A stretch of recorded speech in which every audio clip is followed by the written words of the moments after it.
அதோட ஃபீல் வந்து உடம்புக்கு ரிலாக்ஸா இருக்கு. மனசு மனசு நல்லா இருக்கு. ஓகே இதுக்குன்னு இந்த 1 hour நீங்க டெடிகேட் பண்ணது எனக்கு ரொம்ப ஹாப்பியா இருக்கு. யோகா பத்தி ஒவ்வொரு ஆசனாஸ் நேம் சொல்லி அதோட பெனிஃபிட்ஸ்லாம் சொல்றது ரொம்ப நல்லா இருக்குது. யோகம் செய்யறதுக்கு யோகம் செஞ்சிருக்கணும்னு சொன்னாங்க. அது அவங்க மூச்சு பயிற்சி செய்ய சொல்லும் போதே எனக்கு புரிஞ்சுது. நான் ஃபர்ஸ்ட் டைம் வந்தோம். அப்புறம் நான் ஃபர்ஸ்ட் டைம் வரும்போது அவ்வளோ டென்ஷனாக தான் வந்தோம். எப்படி சொல்றதுன்னா வீட்டு வேலை எல்லாமே செய்கிறோம். ஆனால் இந்த அளவுக்கு நம்மளால பாடி வளைக்க முடியுமா அப்படிங்கிறதெல்லாம் புதுசா எக்ஸ்பீரியன்ஸா இருந்துச்சு.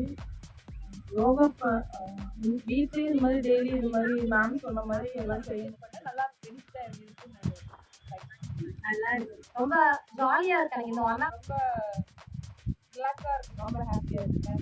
மேம் நான் வரும்போது அவ்வளோ டென்ஷனாக வந்தேன். இப்போ தான் கொஞ்சம் ரிலாக்ஸ் ஆகிருக்கேன்.